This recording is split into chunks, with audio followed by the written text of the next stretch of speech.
વંદે માતરમ. વિદ્યાર્થી મિત્રો, Oxford school of science Amreli, ધોરણ 6, વિષય સામાજિક વિજ્ઞાન, પ્રકરણ નંબર 12, નકશો સમજીએ. આજે આપણે ફરી સ્ક્રીન રેકોર્ડરના માધ્યમથી આ જે ચેપ્ટર છે, આ જે પ્રકરણ છે એની વાત કરવાના છીએ.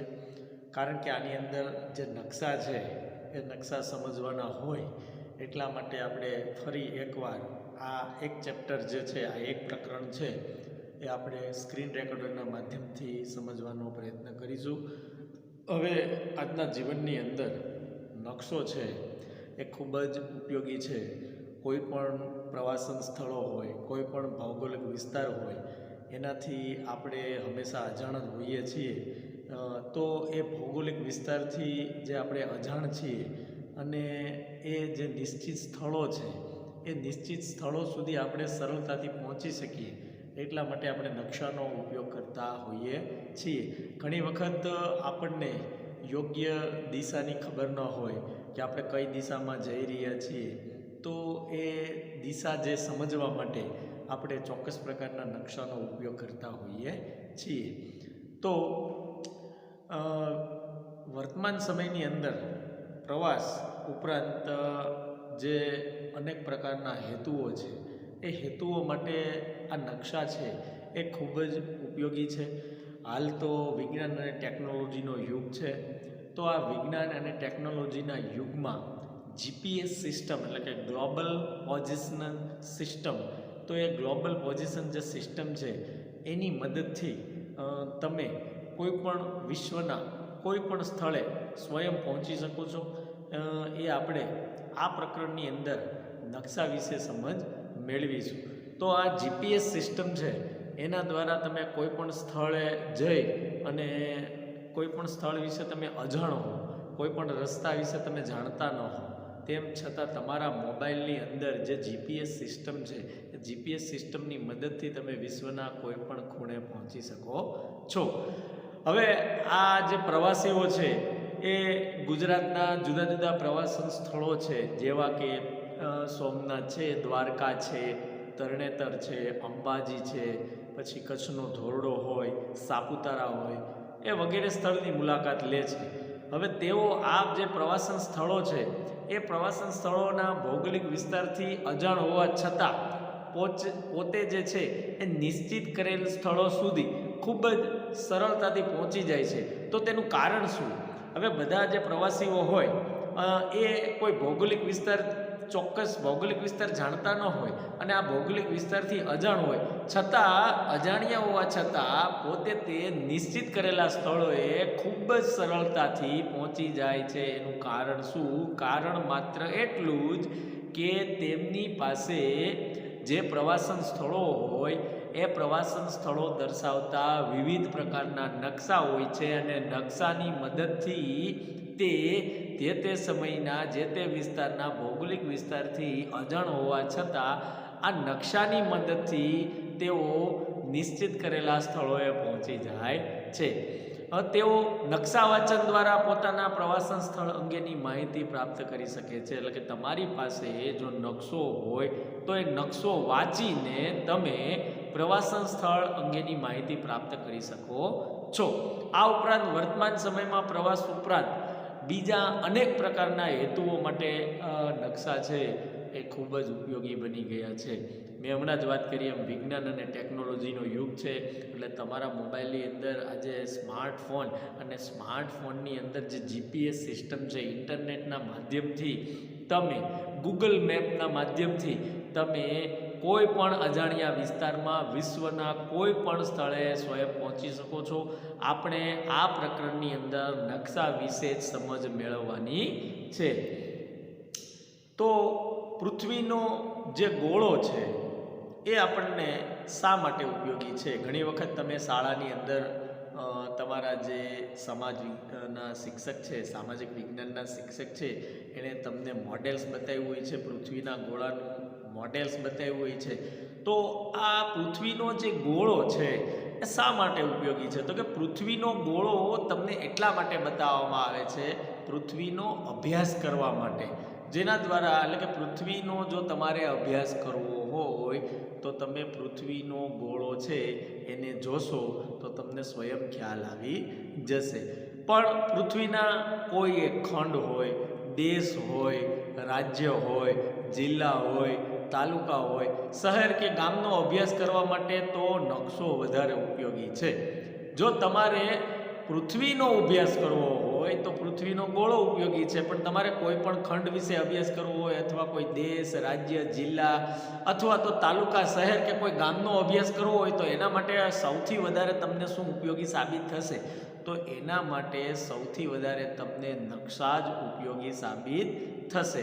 પરીક્ષામાં આવો પણ પ્રશ્ન પૂછાઈ શકે કે પૃથ્વીનો ગોળો શા માટે ઉપયોગી છે? તો કે પૃથ્વીનો અભ્યાસ કરવો હોય તો પૃથ્વીનો ગોળો ઉપયોગી છે. પણ તમારે કોઈ ખંડ, દેશ, રાજ્ય, જિલ્લા, તાલુકા, શહેર કે ગામના અભ્યાસ માટે પૃથ્વીનો ગોળો ઉપયોગી છે? તો કે નહીં. તો કે કોઈ પૃથ્વીના કોઈ પણ ખંડ, દેશ, રાજ્ય, જિલ્લા, તાલુકા, શહેર કે ગામના અભ્યાસ કરવા માટે તો નકશા જ ઉપયોગી છે. નકશા શબ્દનો અંગ્રેજી પર્યાય શું થાય છે? તો કે નકશા શબ્દનો અંગ્રેજી પર્યાય મેપ છે. MAP એ એનો અંગ્રેજી પર્યાય છે. અંગ્રેજીમાં નકશાને મેપ કહેવામાં આવે છે. તમે તમારા સ્માર્ટફોનની અંદર ગૂગલ મેપ એવું લખશો એટલે તરત જ તમને એક ગૂગલ મેપ ખુલશે, જેના આધારે તમે કોઈ પણ સ્થળે સરળતાથી પહોંચી શકશો. તો નકશા શબ્દનો જે અંગ્રેજી પર્યાય છે એને મેપ કહેવામાં આવે છે. મૂળ લેટિન ભાષાનો જે એક શબ્દ છે મેપા મુન્ડી, એ લેટિન ભાષાનો જે શબ્દ છે મેપા મુન્ડી એના ઉપરથી અપભ્રંશ થઈને જે નકશા શબ્દનો અંગ્રેજી પર્યાય શું બન્યો છે? મેપ બન્યો છે.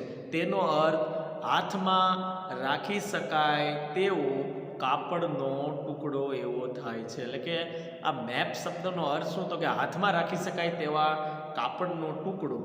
સામાન્ય અર્થમાં નકશો છે એ પૃથ્વી સપાટી અથવા તેના કોઈ પણ ભાગના સપાટ કાગળ પરના આલેખનને નકશો કહેવામાં આવે છે.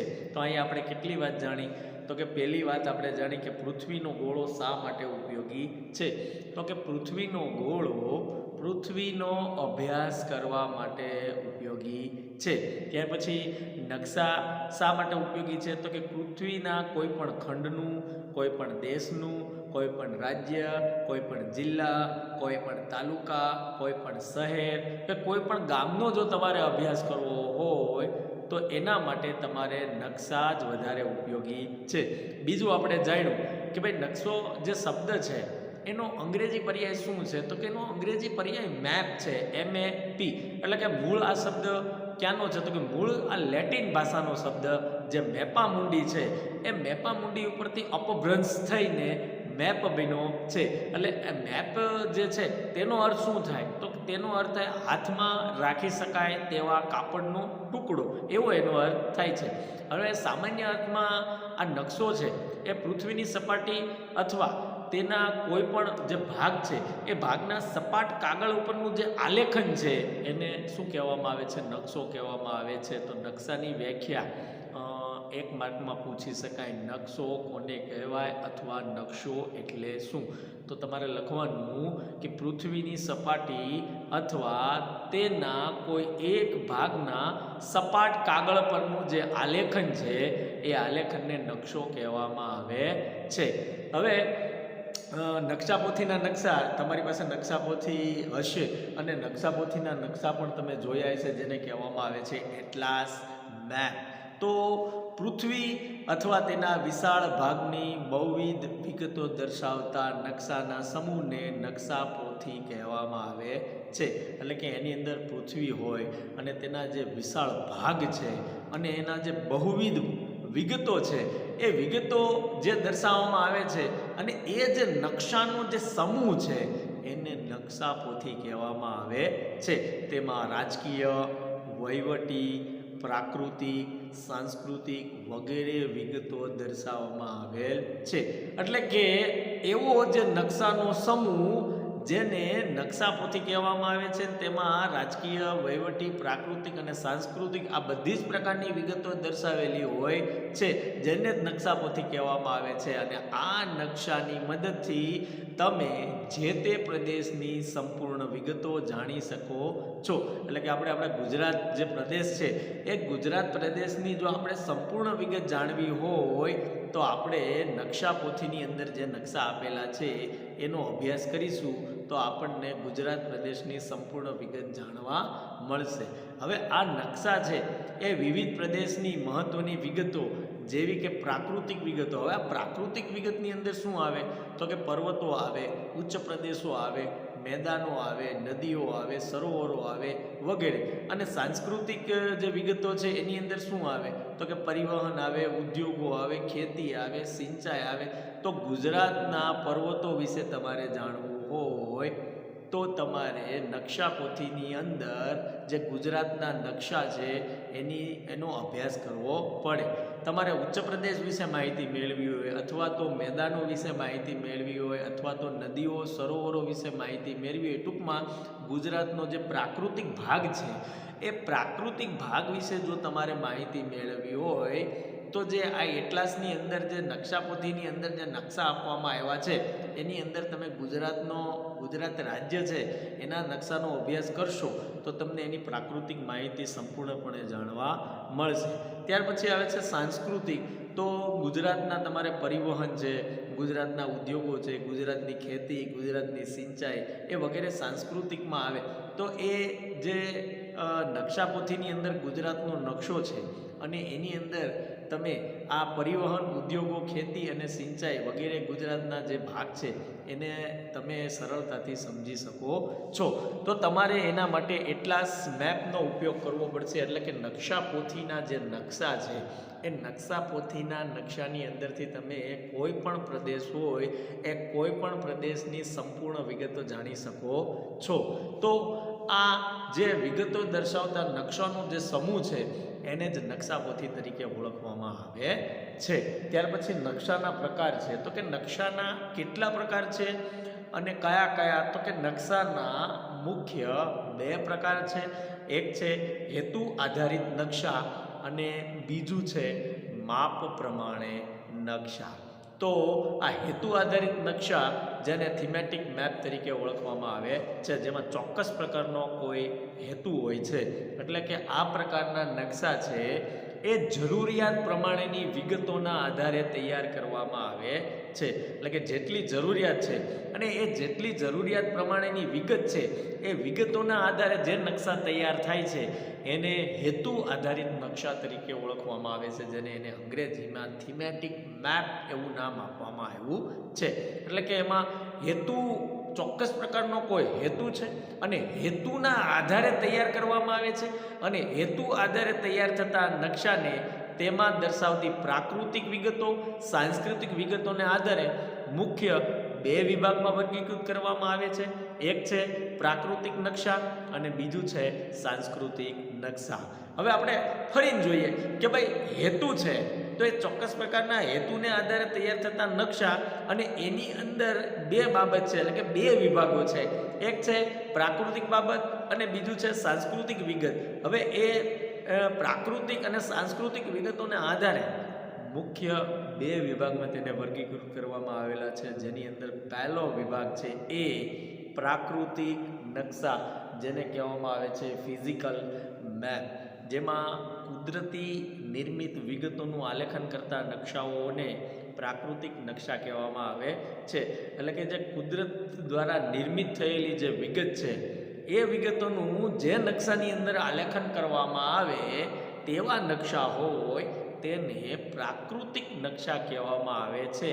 અને આ જે પ્રાકૃતિક નકશા છે એ પ્રાકૃતિક નકશામાં પૃથ્વીના પ્રાકૃતિક ભૂમિ સ્વરૂપો જેમ કે પર્વત, ઉચ્ચ પ્રદેશ, મેદાન, નદીઓ, મહાસાગરો વગેરે દર્શાવવામાં આવે છે. તો તમારે કોઈ પર્વતની માહિતી જોતી હોય, કોઈ ઉચ્ચ પ્રદેશની માહિતી જોતી હોય, કોઈ તમારે મેદાન અથવા નદીઓ અથવા મહાસાગરો જો વગેરેની માહિતી જોતી હોય તો તમારે આવા હેતુ આધારિત નકશાનો ઉપયોગ કરવો પડે. અને હેતુ આધારિત નકશાની અંદર જે પ્રાકૃતિક નકશા આપેલા હોય છે જેને કહેવામાં આવે છે ફિઝિકલ મેપ. તો એ ફિઝિકલ મેપ જે છે એનો તમે આલેખન કરશો એટલે એનો અભ્યાસ કરશો તો તમને આવા પ્રાકૃતિક નકશા એટલે કે ઉચ્ચ પ્રદેશ, પર્વત, મેદાન, નદીઓ, મહાસાગરો જે છે એના વિશે તમને અભ્યાસ કરવામાં સરળતા પડશે. ત્યાર પછી વન્ય પ્રાણીઓ હોય, વનસ્પતિ હોય, જંગલો હોય, ખનિજ હોય વગેરેનું વિવરણ દર્શાવતા નકશાઓ એ પણ પ્રાકૃતિક નકશાના જ ભાગ છે. એટલે કે આની અંદર માત્ર ભૂમિ સ્વરૂપોની વાત નથી, આની અંદર વન્ય પ્રાણીઓનો પણ સમાવેશ થાય, વનસ્પતિ અથવા તો જંગલોનો પણ સમાવેશ થાય, અને પૃથ્વીના પેટાળમાં જે ખનિજો છે એ વગેરેનું જે વિવરણ જો તમારે જાણવું હોય ને એનો અભ્યાસ કરવો હોય તો એના માટે પણ આવા પ્રાકૃતિક નકશા જ ઉપયોગી છે. અને આ વનસ્પતિ, આ વન્ય પ્રાણીઓ, જંગલો, ખનિજો એ વગેરે જે નકશાઓ છે એ પ્રાકૃતિક નકશાના જ ભાગ તરીકે ઓળખાય છે. તો આપણે ફરીને જોઈએ કે ભાઈ નકશાના કેટલા પ્રકાર છે અને કયા કયા. તો કે ભાઈ નકશાના મુખ્ય બે પ્રકાર છે. એક છે હેતુ આધારિત નકશા અને બીજું છે માપ પ્રમાણેના નકશા. હવે આપણે એમાં જોયું કે હેતુ આધારિત નકશાને અંગ્રેજીમાં શું કહેવાય તો કે થીમેટિક મેપ તરીકે ઓળખવામાં આવે છે. અને આ પ્રકારના નકશા કઈ રીતે તૈયાર કરવામાં આવે છે? આ પ્રકારના નકશા જરૂરિયાત પ્રમાણેની વિગતોને આધારે તૈયાર કરવામાં આવે છે.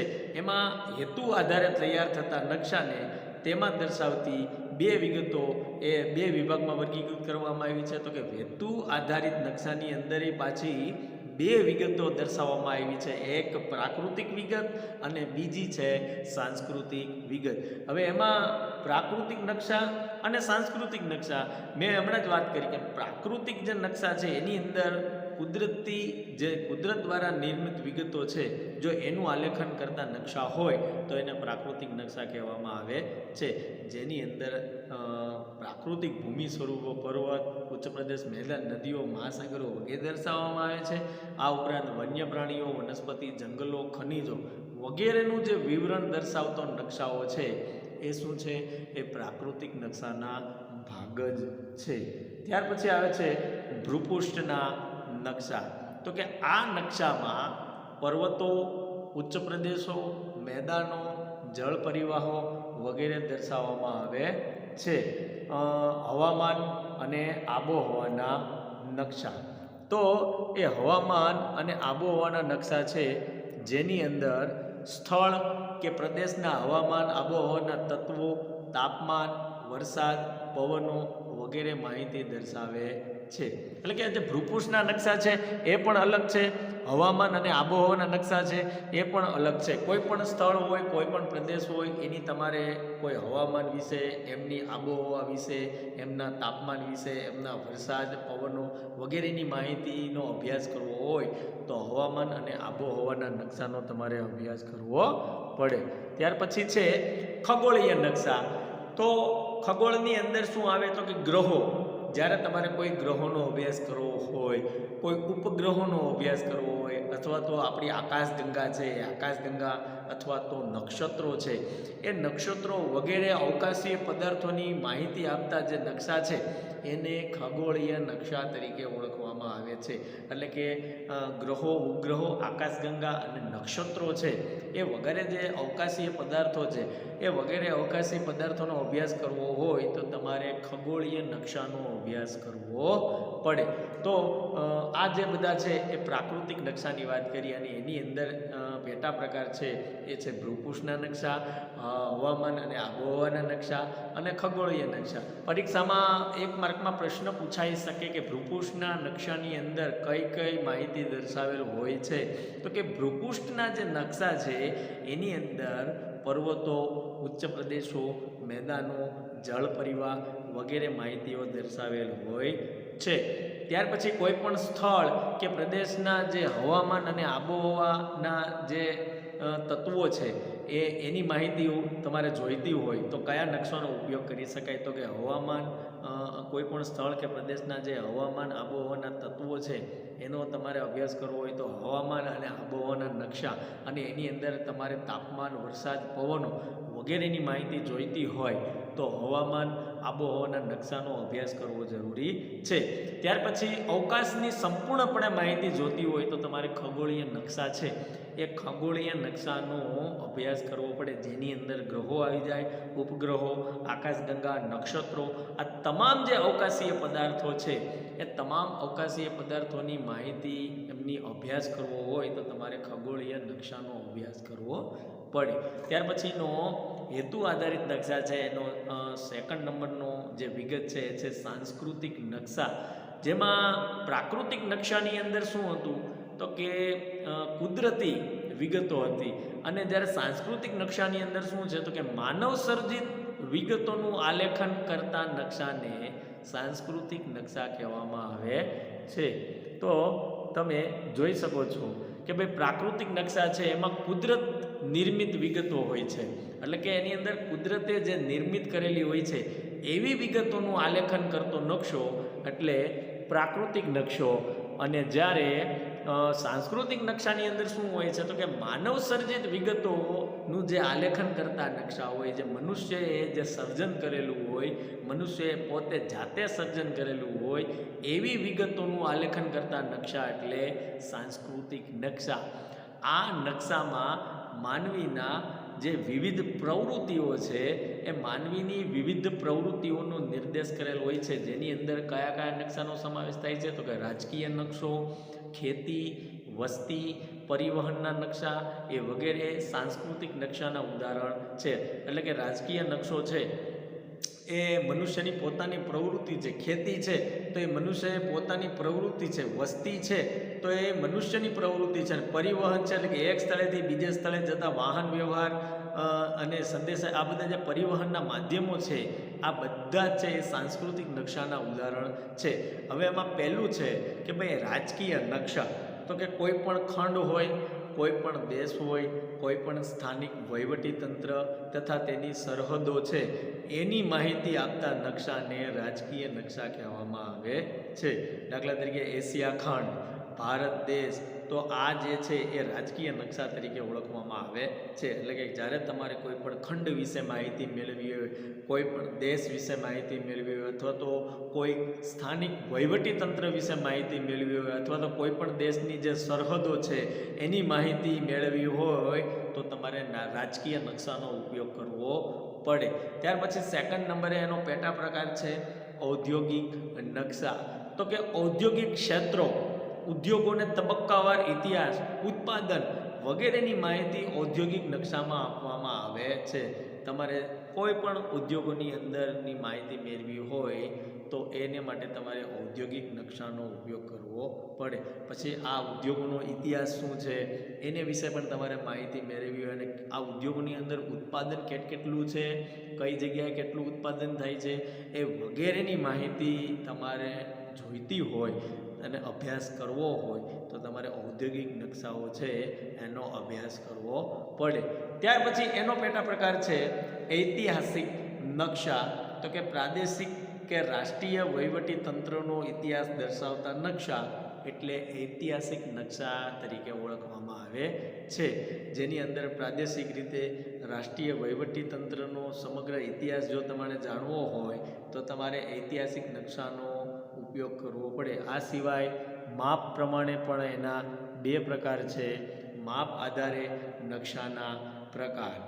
તો સામાન્ય રીતે એક નકશાનું જે પ્રમાણ માપ છે એ 1 સેન્ટીમીટર એટલે કે 50 કિલોમીટર કરતાં ઓછું હોય તો તેને મોટા માપના નકશા કહે છે.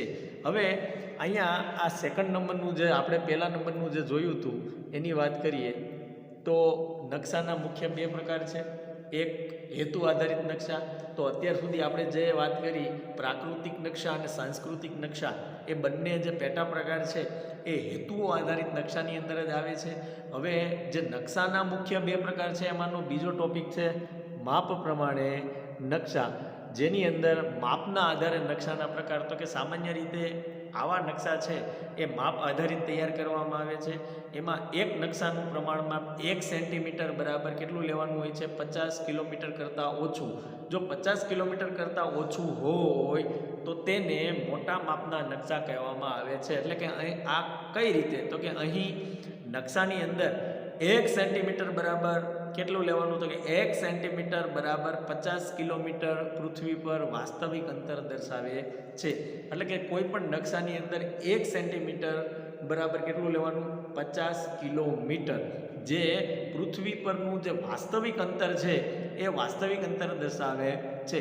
હવે મોટા માપના નકશામાં વિગતો વધારે દર્શાવેલ હોય છે, જેમ કે તાલુકા, શહેર કે ગામના નકશા મોટા માપના નકશાના ઉદાહરણ છે. હવે આ નકશા હોય છે એ મોટા માપના હોય છે. એટલે કે કોઈ પણ તાલુકો હોય તો માત્ર તમારે તાલુકાની માહિતી જોતી હોય તો એ શેમાં આવે? તો કે મોટા માપના નકશાની અંદર આવે. કોઈ પણ અમરેલી શહેર છે તો અમરેલી શહેરના નકશા છે એ શેમાં આવે? તો કે મોટા માપના નકશાના ઉદાહરણ છે. કોઈ ગામ હોય તો ગામનું જે માપ છે એ મોટા માપના જે નકશા છે એનું ઉદાહરણ છે. નાના માપના નકશામાં પૃથ્વી સપાટીનો વિશાળ વિસ્તાર દર્શાવવામાં આવે છે. એટલે કે નાના માપના નકશા છે એમાં જે પૃથ્વી સપાટીનો જે વિશાળ વિસ્તાર છે એ તમારે દર્શાવવો હોય તો એના માટે નાના માપના નકશા લેવા પડે. જેમ કે જુદા જુદા ખંડ કે દેશના નકશાને નાના માપના નકશા કહે છે. વિશ્વનો નકશો, દેશના નકશા, નકશાપોથીના નકશા એ બધા જ શેના છે? નાના માપના નકશા છે. અને નાના માપના જે નકશાના 4 પ્રકાર છે.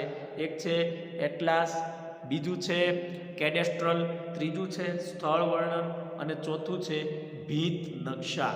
એટલે હવે અહીંયા વિદ્યાર્થી મિત્રો તમારે એક વાત એ યાદ રાખવાની છે કે કોઈ પણ તાલુકા હોય, કોઈ પણ શહેર હોય, કોઈ પણ ગામ હોય તો એનો તમારે અભ્યાસ કરવો હોય તો એના માટે કયા નકશા ઉપયોગી છે? તો કે મોટા માપના નકશા ઉપયોગી છે.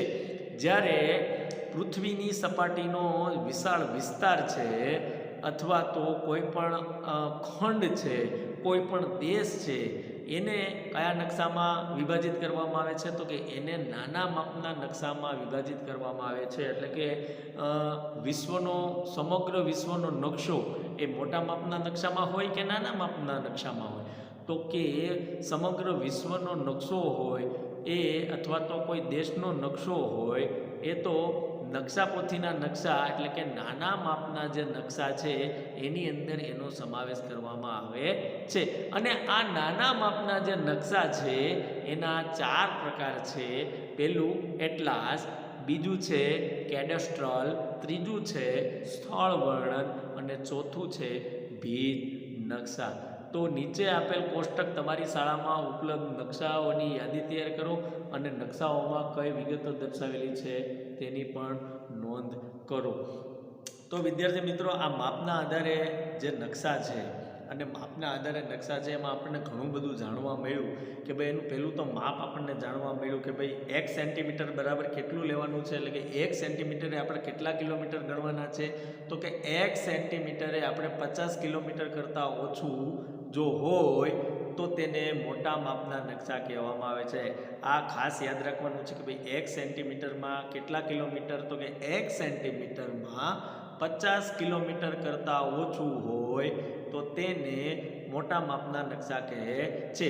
એટલે કે નકશાની અંદર જો 1 સેન્ટીમીટર બરાબર 50 કિલોમીટર એટલે કે પૃથ્વી પરનું જે વાસ્તવિક અંતર છે એ વાસ્તવિક અંતર 1 સેન્ટીમીટર બરાબર 50 કિલોમીટર લેવાનું છે. અને બીજી આપણને માહિતી એ પણ જાણવા મળી કે કોઈ પણ તાલુકા વિશે અભ્યાસ કરવો હોય, કોઈ પણ શહેર વિશે અભ્યાસ કરવો હોય અથવા તો કોઈ પણ ગામ વિશે અભ્યાસ કરવો હોય ત્યારે આપણે મોટા માપના જે નકશા છે એનો અભ્યાસ કરવો પડે. એ જ એના ઉદાહરણ છે. જ્યારે નાના માપના નકશાની અંદર પણ આપણને જાણવા મળ્યું કે પૃથ્વી સપાટીનો જે વિશાળ વિસ્તાર છે અથવા તો સમગ્ર ખંડ છે અથવા તો કોઈ પણ દેશ છે અથવા તો સમગ્ર વિશ્વનો નકશો છે, આ બધા જ જે નકશા છે એ નાના માપના નકશાના ઉદાહરણ છે. અને એના આ નાના માપના નકશા છે એના 4 પ્રકાર છે. એટલા જ તો કે તમારા જે સ્વાધ્યાય નકશાપોથીની અંદર જે નકશા આપવામાં આવ્યા હોય છે એ નાના માપના નકશા કહેવામાં આવે છે. કેડસ્ટ્રલ એ પણ નાના માપના નકશા તરીકે ઓળખવામાં આવે છે. બીજું, ઘણા નકશા સ્થળ વર્ણનના નકશા પણ હોય છે, તો એ નાના માપના નકશા તરીકે ઓળખવામાં આવે છે. ચોથું, ભીત ઉપર જે નકશા ચોંટાડવામાં આવ્યા હોય છે એ પણ નાના માપના નકશાના જ ઉદાહરણ છે. હવે આપણે જોઈએ, અહીંયા એક ગુજરાતનો નકશો આપવામાં આવ્યો છે. હવે આ ગુજરાતના નકશો જે તમને આપવામાં આવ્યો છે તમારા સ્ક્રીન પર દેખાઈ રહ્યો છે, તો એના દ્વારા તમે ગુજરાતની અંદર કયા કયા જિલ્લા છે, કયો જિલ્લો ઉત્તર ગુજરાતમાં છે, કયો જિલ્લો દક્ષિણ ગુજરાતમાં છે, કયો જિલ્લો છે પશ્ચિમ ગુજરાતમાં છે, કયો જિલ્લો છે પૂર્વ ગુજરાતમાં છે, જાણી શકાય છે. ત્યાર પછી એમાં જુદા જુદા રંગ આપવામાં આવ્યા છે, તો એ જુદા જુદા રંગ દ્વારા આપણને જાણવા મળે. તો આમાં આપણો અમરેલી જિલ્લો ક્યાં છે એ તમે સરળતાથી શોધી શકો છો. દાખલા તરીકે આપણે કચ્છ જવું હોય તો આપણી પાસે જો આ નકશો હોય તો આ નકશાને આધારે અમરેલીથી પહેલાં કઈ જગ્યાએ જવાય જ્યાંથી આપણને કચ્છનો રસ્તો સરળતાથી મળી જાય, કયા જિલ્લામાંથી પસાર થવાથી આપણે કચ્છ જઈ શકીએ છીએ. હવે અમરેલીથી તમે કોઈ પણ સ્ટાર્ટ કરો, જામનગર જવું છે તો રાજકોટ થઈને તમે જામનગર જઈ શકો. દાખલા તરીકે તમારે મોરબી જવું છે તો અમરેલીથી પહેલાં રાજકોટ જવું પડે અને રાજકોટથી તમે ક્યાં જઈ શકો? મોરબી જઈ શકો. તો આ રીતે તમે નકશાના અભ્યાસ દ્વારા દરેક જિલ્લાની અંદર તમે કઈ રીતે જઈ શકો એની માહિતી આની અંદરથી મળી રહે છે. બીજું, આનાથી તમને આ જે ગુજરાત છે તો એની આજુબાજુમાં કયા અખાત આવેલા છે, તો કે ભાઈ કચ્છની બાજુમાં જે અખાત છે એ છે દેવભૂમિ દ્વારકા, અને કચ્છની વચ્ચેનો જે અખાત છે એને કહેવામાં આવે છે કચ્છનો અખાત. ત્યાર પછી ભાવનગર અને ભરૂચ વચ્ચે જે ખાડી આવેલી છે એ છે ખંભાતનો અખાત, અને ગુજરાતની જે દક્ષિણે છે એ કયો છે? અરબ સાગર આવેલો છે. તો વિદ્યાર્થી મિત્રો, આ નકશા છે, આ નકશાનું આપણે અવલોકન કરીશું તો આપણને સરળતાથી આપણા ગુજરાત વિશેની તમામ માહિતી મળશે, અને કયો જિલ્લો ક્યાં છે એની માહિતી પણ આપણને સરળતાથી મળી રહે છે. તો આ રીતે નકશા છે એ આપણને પ્રવાસ માટે ખૂબ ઉપયોગી સાબિત થાય છે. ત્યાર પછી આવે છે, આ છે એ ભારતનો નકશો છે, અને આ ભારતના નકશાની અંદર એના જે રાજ્યો આપેલા છે અને બીજું એની અંદર જે કેન્દ્ર શાસિત પ્રદેશો આપેલા છે એ તમે સરળતાથી જાણી શકો છો. આમાં આપણું ગુજરાત દેખાઈ રહ્યું છે, ગુજરાતની ઉપર રાજસ્થાન છે, એની બાજુમાં જે છે એ ઉત્તર પ્રદેશ છે, અને રાજસ્થાન ને ઉત્તર પ્રદેશ અને ગુજરાતની આ સાઈડ જોશો તમે તો મધ્યમાં એક રાજ્ય આવેલું છે જેનું નામ છે મધ્ય પ્રદેશ, અને એની બાજુમાં ભોપાલ લખેલું છે, તો એનું રાજધાની એટલે કે પાટનગર છે. તો કોઈ પણ રાજ્ય હોય એના પાટનગર પણ હોય છે. તો આની અંદર તમે જોઈ શકો છો મહારાષ્ટ્ર, તો એની બાજુમાં મુંબઈ છે એ શું છે? એનું પાટનગર છે. ત્યાર પછી કર્ણાટક છે, એની બાજુમાં નીચે બેંગલુરુ લખેલું છે, તો એ ગોળ ટપકું છે એ શું બતાવે છે? અને અહીંયા એક ચોરસ બોક્સ દોરેલું છે એ વ્હાઇટ કલરનું, જેમાં લીઝેન્ડ લખેલું છે, તો આ શું છે? આંતરરાષ્ટ્રીય સીમા રેખા છે. ત્યાર પછી નીચે છે ચિહ્ન બતાવ્યું છે ડોટ ડોટ ડોટ, એ રાજ્યની સીમા રેખા છે. ત્યાર પછી ચોરસ જે કાળું બોક્સ છે એ દેશની રાજધાની છે. તો આમાં તમે જોઈ શકો છો કે આની અંદર કઈ જગ્યાએ તમને આપણે જોઈએ તો અહીંયા આ જે દેખાઈ રહ્યું છે એ શું છે? ચોરસ બોક્સ છે કાળા રંગનું, એ શું છે? દેશની રાજધાની છે. અને એમાં શું લખેલું છે? તો એમાં દિલ્હી લખેલું છે. તો એ શું હશે? તો કે ભારત દેશની રાજધાની છે. તો આપણા ભારત દેશની રાજધાની એક જ છે અને એ છે દિલ્હી. જેમાં તમે આ ચોરસ બોક્સની અંદર લીઝન લખેલું છે, એમાં ટપકું કરેલું છે દેશની રાજધાની. તો આ જે આપણી દેશની રાજધાની છે એ મેં તમને માર્ક કરીને બતાવ્યું, જે તમે જોઈ શકો છો. ત્યાર પછી છે રાજ્યનું પાટનગર. તો આ રાજ્યનું પાટનગર પણ તમે જોઈ શકો છો સરળતાથી. અહીંયા આપણું ગુજરાત છે, તો એનું ચિહ્ન જો ગોળ ટપકું છે, તો આપણે ગુજરાતની અંદર જોશું તો આ જે તમને દેખાઈ રહ્યું છે એ ગુજરાતનું અંદર જે ટપકું છે ત્યાં ગાંધીનગર લખેલું છે, તો એ આપણું ગુજરાત રાજ્ય છે એનું પાટનગર બતાવે છે. ત્યાર પછી આપણે જોશું કર્ણાટક છે, તો કર્ણાટકની અંદર જે આ બેંગલુરુ છે, આ ગોળ ટપકું છે, એ ગોળ ટપકું શું બતાવે છે તો કે કર્ણાટક રાજ્ય છે એનું પાટનગર કયું છે, તો એ આપણે સરળતાથી આ નકશાની મદદથી જાણી શકીએ છીએ કે ભાઈ ગોળ ટપકું દોરેલું છે અને બેંગલુરુ લખેલું છે, તો એનો અર્થ એ થયો કે કર્ણાટક રાજ્યનું પાટનગર કયું છે, બેંગલુરુ છે. ત્યાર પછી અહીંયા ઓડિશા છે, એ ઓડિશાને આપણે જોઈએ તો ત્યાં આવી રીતે ગોળ ટપકું દોરેલું છે, એટલે એનું જે પાટનગર છે એટલે કે ઓરિસ્સા રાજ્ય છે એનું પાટનગર કયું છે તો કે ભુવનેશ્વર છે. ત્યાર પછી ઉત્તર પ્રદેશ છે, તો ઉત્તર પ્રદેશની અંદર આપણે ગોળ ટપકું કરીને જોશું તો આપણને ખ્યાલ આવશે કે ત્યાં લખનઉ છે, તો એ લખનઉ છે એ ઉત્તર પ્રદેશ રાજ્યનું શું છે, પાટનગર છે. તો વિદ્યાર્થી મિત્રો, આ રીતે આપણે નકશાની મદદથી કોઈ પણ રાજ્ય છે એનું પાટનગર છે એ આપણે સરળતાથી જાણી શકીએ છીએ. હવે આપણે આગળ વાત કરીએ તો આ રીતે નકશો આપેલો છે જેની અંદર તમે મેદાની પ્રદેશો, નદીઓ વગેરેની માહિતી મેળવી શકો છો. જે આ દેખાઈ રહ્યું છે તમને ઉત્તરનું મેદાન છે, ત્યાર પછી યમુના નદી છે, ત્યાર પછી ગંગા નદી છે, બ્રહ્મપુત્રા નદી છે, એ વગેરે તમને દેખાઈ રહી છે. ગુજરાતની અંદર જોઈ શકો છો સાબરમતી નદી એ પણ તમને દેખાઈ રહી છે, મહી નદી છે એ પણ તમને દેખાઈ રહી છે. ત્યાર પછી આ બાજુ જોશો તો ગોદાવરી નદી, કૃષ્ણા નદી વગેરે નદીઓનો અભ્યાસ કરવા માટે પણ આવા નકશાઓ ઉપયોગી છે. આને પછી જે જોઈએ તો આપણે આગળ કે આ જે નકશો આપેલો છે એ સમગ્ર વિશ્વનો નકશો છે, જેની અંદર ઉત્તર અમેરિકા, આ બ્લુ રંગનું છે એ ઉત્તર અમેરિકા છે. એની અંદર જોઈએ તો આપણે આ જે ભાગ છે એ ઉત્તર અમેરિકા છે, ત્યાર પછી આ ભાગ છે એ દક્ષિણ અમેરિકાનો ભાગ છે, આ ભાગ છે યુરોપ છે, આ ભાગ છે એ એશિયા ખંડ છે, અને આપણું ભારત પણ એશિયા ખંડની અંદર છે. આ પણ આફ્રિકા છે, આ રીતે ઓસ્ટ્રેલિયા ખંડ છે.